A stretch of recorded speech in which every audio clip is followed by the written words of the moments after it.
Olá a todos, eu sou Patrícia Eliane de Mello, psicóloga, formada pela PUC Minas há 37 anos e professora universitária por 30 anos.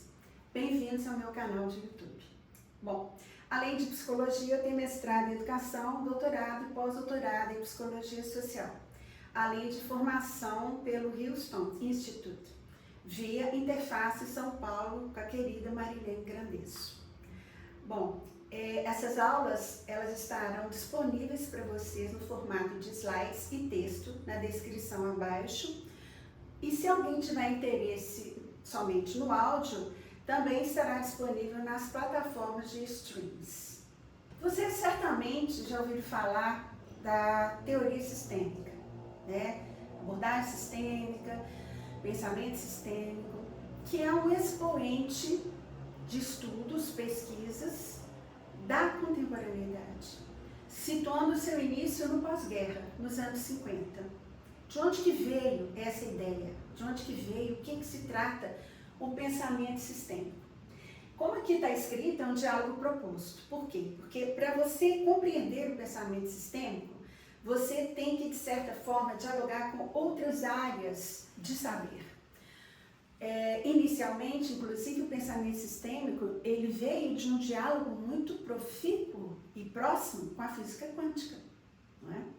Então, depois da teoria da relatividade de Einstein, os estudos do inclusive Oppenheimer, né, que está aí, né, super famoso nas telas, a gente pode perceber vários autores estudiosos não satisfeitos com a abordagem linear e positivista da ciência, nascida no século XIX, começaram a se atentar para questões que até então eles não estavam satisfeitos com as respostas que a ciência cartesiana, positivista, linear, tinha condições de dar.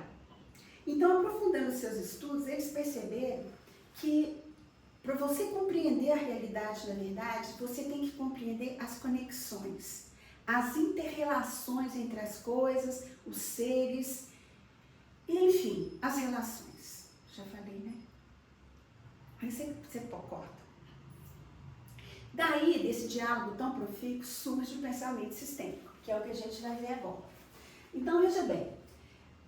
Beres, que é uma educadora e pesquisadora, em 2005 ela disse o seguinte: o pensamento sistêmico pode ser definido como aquele que contrapõe a explicação dos fenômenos, como eu já disse, pela linearidade causa-efeito, chamado de cartesianismo.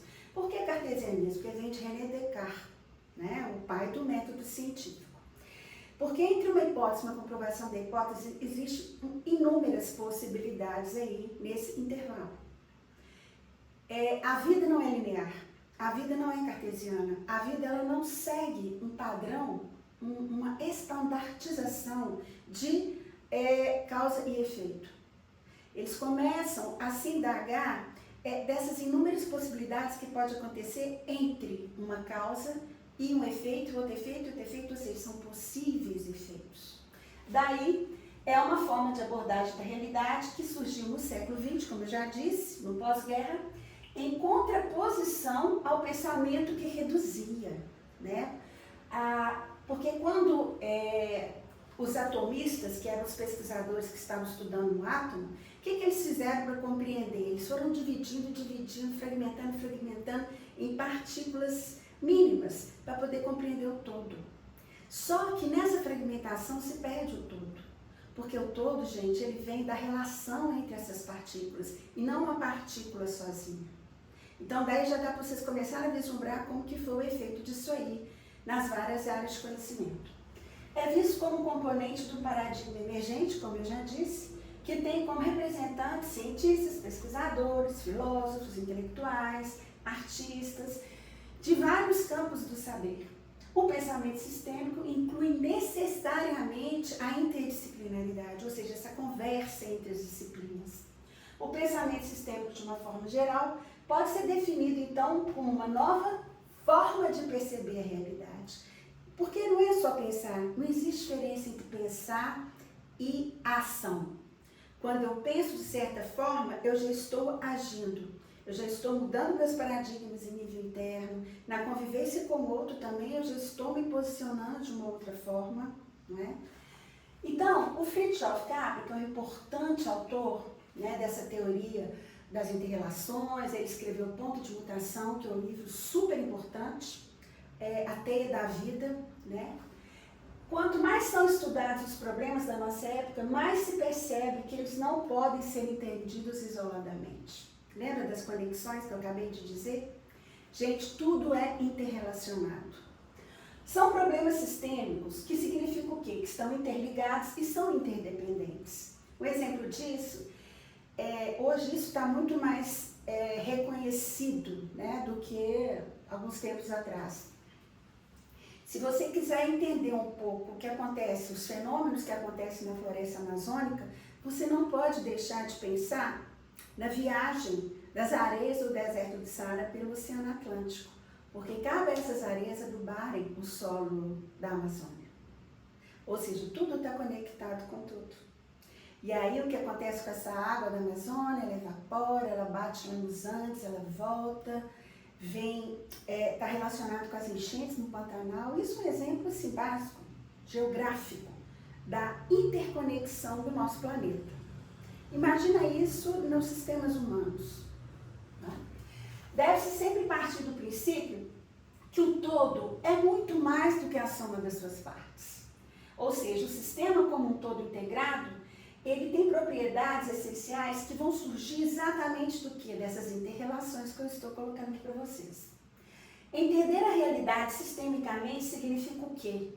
Colocá-la dentro de um contexto e estabelecer o quê? A natureza das suas relações. Percebe? Não é a natureza das coisas, dos objetos, mas das relações que acontecem ali. Então, o que a gente pensa? Poxa, então como que está a ciência, né? Como que a ciência ficou depois dessa ruptura de um paradigma linear, um paradigma circular, interrelacional? A ciência deve estar mais aberta, então, à realidade do todo, e não somente a uma parte desse todo. Então, cai aqui por terra a visão atomista, fragmenta, que aquela visão que fragmenta a realidade em pequenas partes para poder compreender o todo. Né? Não. Os pressupostos do pensamento sistêmico. A gente sabe que todo pensamento tem seus pilares, né? Os seus pressupostos. Aquilo que se acredita, os seus pontos de sustentação. Então, o primeiro é o pressuposto da complexidade, isso está em ordem de importância. Né? Eu coloquei 1, 2, 3 aqui para mais didático. Mas são esses 3 pressupostos. Podem vir um aqui, outro ali. O pressuposto da instabilidade e o pressuposto da intersubjetividade. Bom, por esses nomes aqui, já dá para vocês imaginarem o que pode ser. Nós vamos ver um por um aqui para ficar cada vez mais clara essa visão sistêmica, do que ela prescinde. Então, vamos compreender a riqueza desse pensamento sistêmico. Vamos começar pelo pressuposto da complexidade, não é? Bom, Capra, de novo, né, em 1996, ele apresenta a ideia da inter-relação entre os objetos e os seres vivos. Olha que bonito que ele diz. O tanto que isso é coerente. As coisas não são separadas, apenas ficam separadas momentaneamente, ou mesmo aparentam estar separadas. O deserto de Saara está aqui, a Amazônia está aqui. São separados? Não, não são separados. Eles têm uma conexão muito próxima, assim como um vulcão que entra em erupção em determinado lugar, que tem relação com as placas tectônicas, é lógico, que vão, né, mexer com as águas do oceano, que vão levar um tsunami e que faz com que a humanidade evolua pensando em formas de evitar futuros tsunamis, relacionado então agora com uma nova arquitetura, como as casas do Japão, que são feitas para cair, né, ou seja, são materiais próprios para enfrentar terremotos. Então, gente, o planeta vive. O planeta ele é uma unidade sistêmica. O que significa isso? Um sistema ele conversa com seus subsistemas e os subsistemas conversam entre si. E todos eles conversam com o que seria um suprassistema. No caso aqui, a gente pode ir na órbita da Terra, a influência da Lua sobre as marés, inquestionável, né? o movimento de rotação, translação, e por aí vai. A gente pode ter uma visão tanto macro quanto micro para compreender essa inter-relação dos fenômenos, das coisas, dos seres e dos objetos. Os objetos e os seres estão em constante relação. Há uma troca tanto subjetiva, claro, não falei das casas do Japão que foram preparadas para mudar sua arquitetura, para enfrentar os fenômenos da natureza. Por trás dessas casas tem o quê? O homem. Como objetiva nessas relações, não podendo ser estudadas, então, vistas, analisadas, entendidas separadamente. A complexidade, ela traz a ideia de circularidade, né? Porque a circularidade, na verdade, olha aqui, ela é uma interconexão. Olha só, para eu fazer esse movimento aqui com as minhas mãos, imitando uma esfera girando, eu tenho que ver uma inter-relação entre os meus dedos, eles têm que estar próximos e girando. Que é diferente de fazer, né? Olha só, de eu fazer isso aqui. Percebe? Olha, como que aqui eu só vou e volto, aqui não, aqui eu giro, por causa da extensão dos meus braços e por aí vai. Bom, o pressuposto da instabilidade. O mundo está em processo de tornar-se sempre. O mundo é um eterno devir. Advindo daí a consideração da indeterminação, com a consequente imprevisibilidade e incontrolabilidade dos fenômenos. Isso aqui é o mais difícil para o ser humano engolir. Incontrolabilidade dos fenômenos. Ou seja, a gente não tem controle de nada.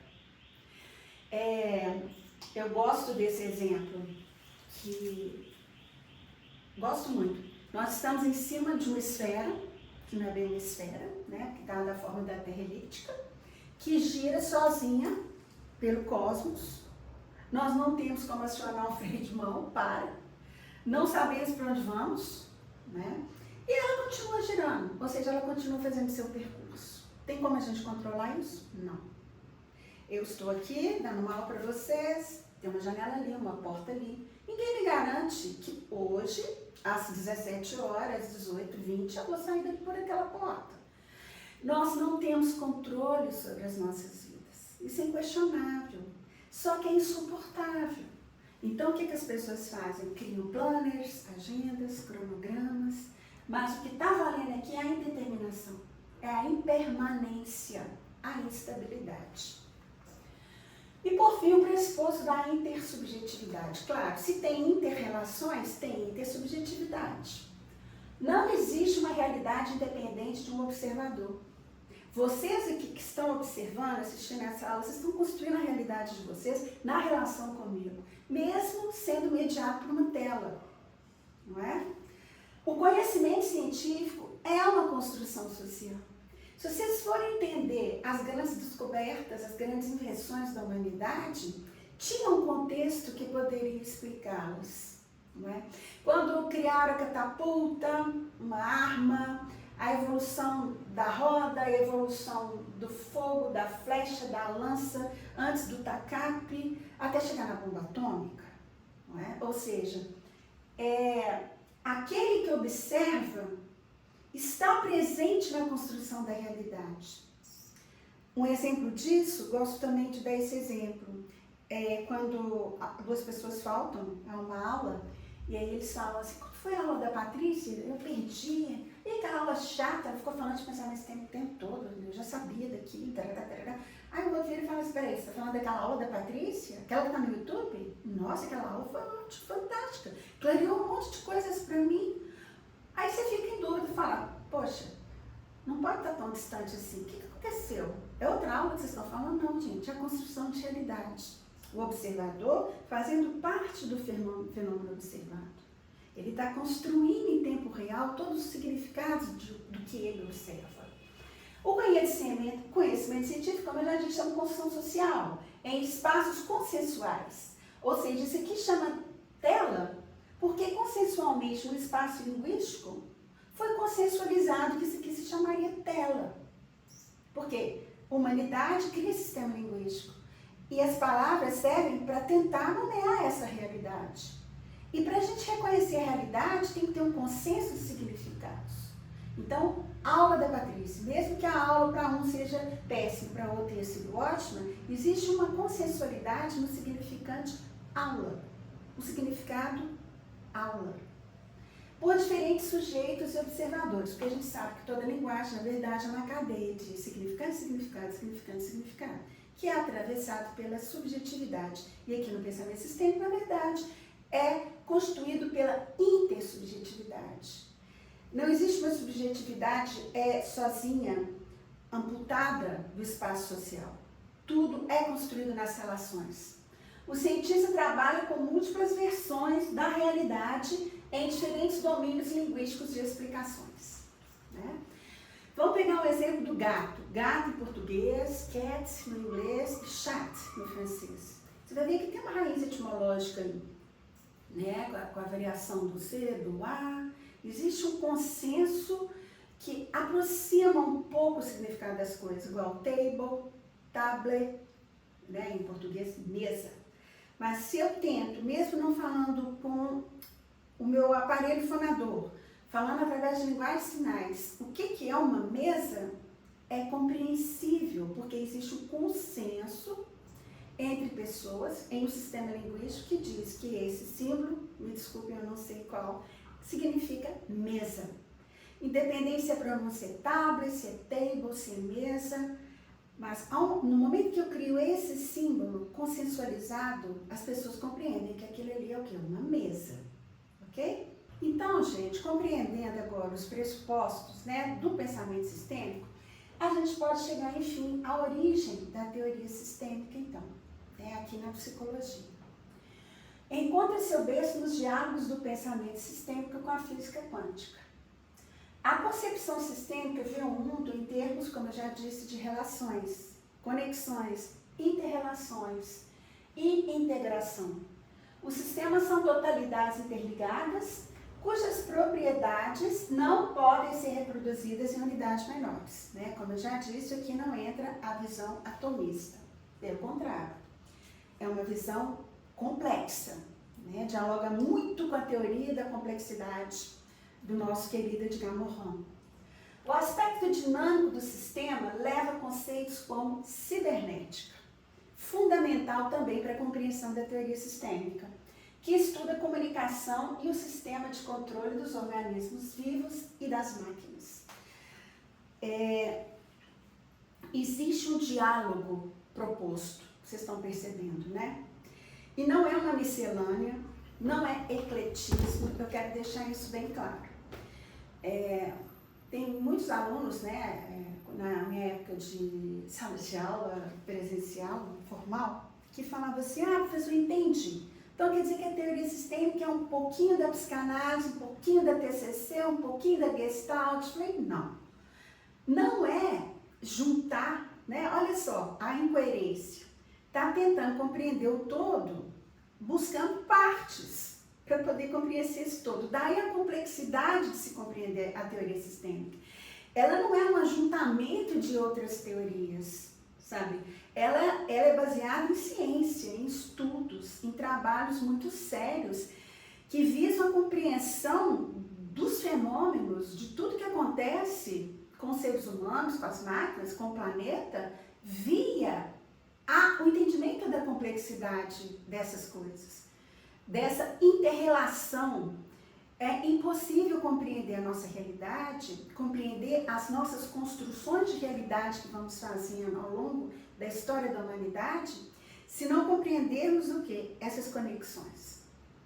Essas necessárias inter-relações entre as coisas, os animais, as plantas, as florestas, os mares, os oceanos, entre o psiquismo, entre o contexto social, contexto da arte, da cultura. Nós somos esse todo. E para compreendermos esse todo, não podemos nos dividir. Não. Agora é a Patrícia psicóloga, agora é a Patrícia mãe, agora é a Patrícia professora. Não, é a Patrícia integrada que está falando aqui para vocês agora. Então, é essa a proposta, né, do pensamento da origem sistêmica, que fique claro que é um diálogo proposto, é interdisciplinar, devido à complexidade dessa teoria, ok? Então, gente, olha, ficamos por aqui agora. Teremos outros vídeos à frente que eu vou detalhar o que é cibernética, a evolução da sistêmica de primeira ordem para a propositiva da segunda ordem, que dialoga intimamente com a cibernética. E volto a dizer, quem tiver interesse, os slides e um texto que eu elaborei, eles vão estar disponíveis na descrição desse vídeo aqui. E para quem gosta só de escutar, está dirigindo, indo para o trabalho, vai estar disponível o meu podcast nas plataformas de streaming também descritas abaixo. Então, muito obrigada, bons estudos. Gente, esqueci de me referir. Caso vocês tenham alguma dúvida, né, em relação ao conteúdo proposto nesse vídeo, outros conceitos abordados aqui no pensamento sistêmico, eu gostaria que vocês comentassem aqui embaixo, que vou tentarei tirar as dúvidas pertinentes, seja por escrito, né, respondendo vocês aqui nos comentários, ou fazendo outros vídeos, né, criando realmente possibilidades maiores de trocas e inter-relações entre nós, né? Caso existam outros temas de psicologia, né, contemporâneo, diálogos contemporâneos, que vocês tiverem interesse de me ouvir falar, comentem aqui, façam sugestões, ok? Assinem o canal, compartilhem com seus colegas, já agradecendo pelo número de inscritos, né, exponencial em meu canal, fico muito grata por esse movimento que está sendo criado, né? Nós estamos formando uma comunidade de aprendizagem aqui, e isso para a gente que trabalha com a sistêmica é muito importante, porque afinal é na inter-relação que a gente constrói realidade, né? E principalmente para os estudantes que estão vendo teoria sistêmica em seus cursos, ou estão tendo algumas dúvidas, né, que eu possa esclarecer, a gente possa dialogar aqui mais, ou profissionais de outras áreas que têm interesse também em estar conversando, dialogando aqui, para criarmos realmente um contexto conversacional. Então, bons estudos, obrigada e até o próximo vídeo.